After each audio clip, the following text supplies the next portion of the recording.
ഇന്ന് കുറച്ച് നല്ല നെത്തോലി കിട്ടി. അപ്പം ഞാൻ വിചാരിച്ചെങ്കിൽ ഇങ്ങ് പീര വെച്ചേക്കാന്ന്. ഞാനങ്ങനെ നെത്തോലി അപൂർവമായിട്ടേ മേടിക്കാറുള്ളൂ. കാരണം സമയമില്ലാത്തതുകൊണ്ട് വെട്ടി കഴുകി എടുക്കണേ കുറേ നേരം വേണം. എനിക്കിഷ്ടവാ വറക്കാനും ഒക്കെ എനിക്കിഷ്ടവാ. എനിക്ക് ഏറ്റവും കൂടുതൽ പീര വെക്കാനാ ഇഷ്ടം. നേരത്തെയൊന്നും എനിക്കങ്ങനെ അറിയത്തില്ലായിരുന്നു. ഇപ്പം ചേച്ചിയൊക്കെ വെക്കുന്ന കണ്ട് കണ്ട് ഞാനും അങ്ങ് പഠിച്ച്. അപ്പോൾ കുറച്ച് ഇഞ്ചി കൊത്തി അരിഞ്ഞിട്ടിട്ട് അതിനകത്ത് കുഞ്ഞുള്ളി ഇച്ചിരി ഏറെ വേണേ.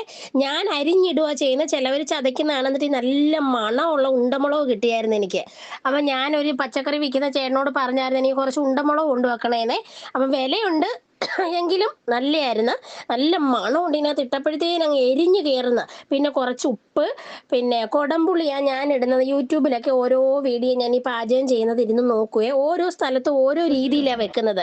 ചിലതൊക്കെ നമ്മൾ ചെന്ന് വെച്ച് നോക്കുമ്പോൾ അടിപൊളിയായിരിക്കും. അപ്പം ഞാൻ മുളകും മല്ലിയും തന്നെ എടുക്കുന്നത്. പച്ചമുളകും എന്നുവെച്ചാൽ വറ്റൽ മുളകും മല്ലി എടുക്കുന്നത്. മിക്സിയിൽ ഞാൻ മുളക് പൊടി ഇടത്തതുമില്ല, മിക്സിയിൽ അരയ്ക്കത്തതുമില്ലേ. ഇച്ചിരി വടുക പോലെ ഈ മുളകും മല്ലിയും നന്നായിട്ട് അരച്ചിട്ട് നമ്മൾ ഈ തേങ്ങ ഇതിനകത്തോട്ടിട്ട് നല്ല പോലെ ചതച്ചെടുക്കണം. അപ്പം മിക്സിയിലിട്ട് എടുത്താലുണ്ടല്ലോ ഇതിങ്ങനെ കിട്ടത്തില്ല. ഈ കല്ലി ചതയ്ക്കുന്ന രീതിയിൽ കിട്ടത്തില്ല. പിന്നെ ഓരോരുത്തരുടെ സൗകര്യം അനുസരിച്ച്. അതുപോലെ തന്നെ ഇതിന് ഉലുവാപ്പൊടി ഇടത്തില്ലേ. ഞാൻ എൻ്റെ വീട്ടിലിടുന്ന കണ്ടിട്ടില്ല, അതുകൊണ്ട് ഞാനും ഇത് ഇടത്തില്ല. അപ്പം അരച്ചിട്ട് ആ കല്ല് കഴുകിയ വടുക നമ്മളിങ്ങോട്ട് എടുത്തിട്ട് ആ വെള്ളം തന്നെ ഇതിനകത്ത് വെച്ച് അത്രയും വെള്ളം മതി കേട്ടോ. ഒരുപാട് വെള്ളമായാൽ ഇത് വറ്റാനും പാടാം. തന്നെയല്ല നെത്തോലിക്കൊക്കെ വലിയ വേവില്ലല്ലോ.